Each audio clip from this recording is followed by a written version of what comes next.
अस्सलाम वालेकुम। अगर ये रीड आपके सामने आई है तो यकीनन आपके लिए बहुत बहुत बहुत बिग न्यूज़ है, तो आप इसको क्लेम करें। सबसे पहले का कार्ड है आपका जी जजमेंट का, फिर 3 ऑफ सोर्ड्स। अल्लाह जाने कौन से दुख लगे हुए हैं आपको, जो हर रीडिंग में कौन है जो यहाँ पे इतना दुखी है, इतना तकलीफ है। फिर उसके बाद जस्टिस का कार्ड है, उसके बाद डेथ का कार्ड है और उसके बाद 3 ऑफ वॉन्ड्स का कार्ड है।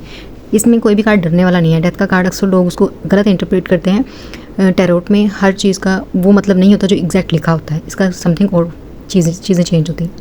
वेल, तो जजमेंट का कार्ड सिर्फ इसीलिए नहीं आ रहा कि आपको डिवाइन की तरफ से जजमेंट मिल रही है, आपको खुद को जज करना है, अपने साथ बैठना है। ये जो 3 ऑफ वॉन्ड्स की ऊर्जा है, इस पर आपको मेडिटेट करना है कि कौन सा दर्द ऐसा है जो डीप डाउन आपने ऊपर से तो कवर कर लिया है। जैसे होता है ना कि बायोडीन लगा के हम जख्म को ऊपर से भर लेते हैं, लेकिन वो अंदर से ख़राब हो जाता है, पक जाता है और जहरीला बन जाता है। उस तरह से कुछ ऐसे वॉन्ड्स हैं जो आप लोगों ने अंदर दबा के रखे हुए हैं, जो आपकी जड़ों में मौजूद है, लाइक दिल की गहराइयों में मौजूद है, ऊपर नहीं आने दे रहे। ऊपर से आपने उन वॉन्ड को हील कर लिया, उसी की वजह से न्यू बिगिनिंग नहीं हो पा रही, उसी की वजह से आप इतने उलझे हुए हैं, लाइफ में बैलेंस रिस्टोर नहीं कर पा रहे। आपको अपने साथ बैठना पड़ेगा, थोड़ा वक्त निकालना पड़ेगा।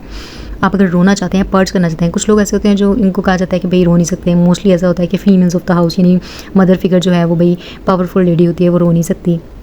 या जो आजकल मेल के लिए लफ्ज़ यूज़ किया जाता है कि भाई मर्द रो नहीं सकता, मर्द को दर्द नहीं होता।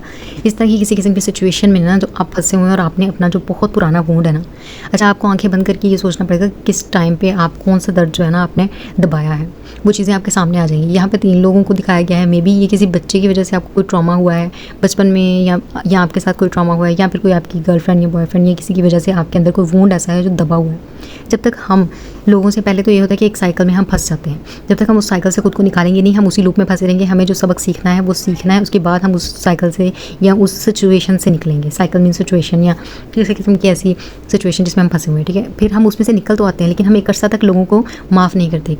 लेकिन अल्लाह ताला ने जिसने जो किया है उसका कारमा उसने भुगतना है, मकाफात अमल लाजिम है। लेकिन अगर आप फॉरगिवनेस पर वर्क नहीं करेंगे, अगले बंदे को माफ़ नहीं करेंगे, तो आपके दिल में जो वो वूंड फंसा हुआ है उसकी वजह से आप अपने लिए भी कुछ न्यू बिगिनिंग नहीं कर पाएंगे। एक घड़ा है समझें भरा हुआ, उसके अंदर गंदगी है, आप पानी साफ़ डालेंगे भी तब भी वो पानी साफ़ नहीं रहेगा, वो गंदा हो जाएगा।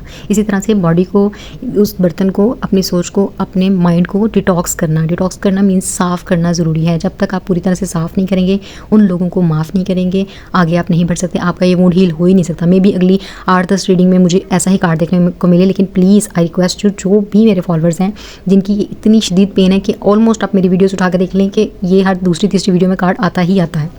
तो इस वजह से अब मैं चाहती हूँ कि ये नेक्स्ट कार्ड ना आए। आपको नेक्स्ट रीडिंग से पहले अपने आप को हील करना है, प्रॉमिस करें आप मेरे साथ। अब नेक्स्ट कार्ड है जस्टिस का। जस्टिस का आपको पता है इंसाफ होता है। जब आप फॉरगिव करेंगे, अपने दिल से निकालेंगे, तो अल्लाह ताला फिर उनका इंसाफ करेगा। फिर वो आपके सामने भी आएगी बात, किसने बुरा किया है, उसके साथ क्या हुआ है, ठीक है, वो सब कुछ पलट जाएगा। लेकिन अगर आप खुद कहेंगे कि भाई मैंने माफ़ नहीं करना, तो कुदरत की तरफ से भी कोई इंसाफ नहीं होने वाला। फिर आप बैठे रहें 2 साल 4 साल 8 साल या मरते दम तक बैठे रहें, कोई जस्टिस नहीं होने वाला। जस्टिस तब होगा जब आप खुद अपने साथ जस्टिस करेंगे, अपने आप के साथ जस्टिस करें, उन लोगों को माफ़ कर दें। माफ़ करने का हरगिज़ ये मतलब नहीं है कि आप उनको अपनी लाइफ में दोबारा आने दें या फिर उनको आप दोबारा मौका दें कि वो आपको हर्ट करें। माफ़ करने का ये मतलब है कि आपने दिल से अपने आप को रिहा करना है उस वुंड से, उस तकलीफ से, उस दर्द से, उस परेशानी से, ठीक है। आप खुद को दिल में सोचें कि भाई फ़लाँ बंदा है, चले मान लिया एक नाम भी किसी का ले लेते हैं, फ़लाँ मेरी चाची है, मामी है, खाला है, फ़लाँ गर्लफ्रेंड है, सना है, इकरा है, जो भी है, ठीक है।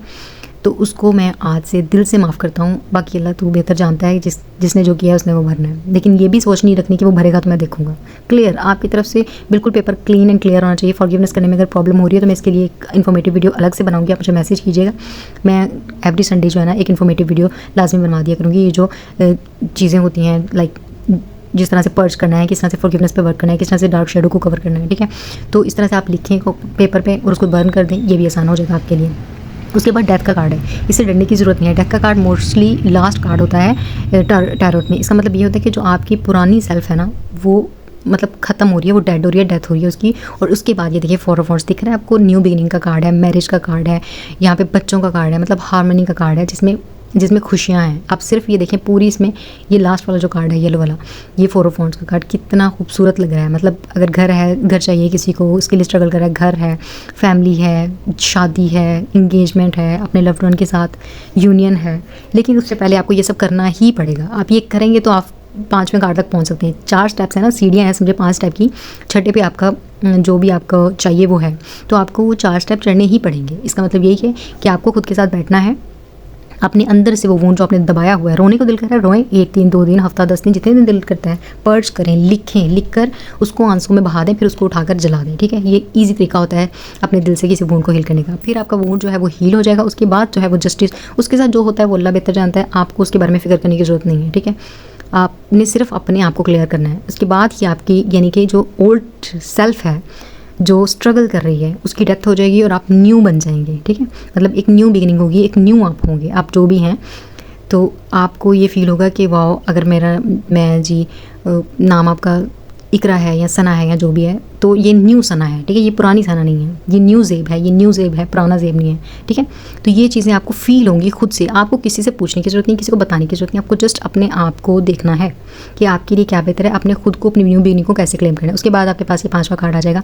आज मेरा हालांकि रीडिंग करने का कोई मूड नहीं था, आज मैंने इन्फॉर्मेटिव वीडियो रिकॉर्ड करनी थी या फिर मैंने सिर्फ आज छुट्टी लेनी थी, लेकिन फिर भी आपके लिए ये कार्ड्स आए हैं। कोई है जिसको रियली ये मैसेज सुनने की ज़रूरत थी, तो आपने इस पर अमल करना है। इसको क्लेम करने के लिए आपने 444 लिखना है और उसके साथ आपने ये कहना है yes I am ready for new beginning. Okay, तो आपने अपने आप को बिल्कुल न्यू करके नेक्स्ट रीडिंग तक तैयार रखना है, ताकि नेक्स्ट रीडिंग में मेरे पास ये जो है ना 3 ऑफ वॉन्ड्स का कार्ड ये ना है, 3 ऑफ सोर्ड्स का कार्ड, सॉरी। ठीक है, थैंक यू इस रीडिंग को सुनने के लिए, मेरे साथ बने रहने के लिए। अगर आपको ये पसंद आई है रीडिंग तो इसको लाइक करें, कमेंट करें, और अगर किसी के लिए सुनना ज़रूरी है तो अपने प्यारों के साथ शेयर करें। Thank you so much.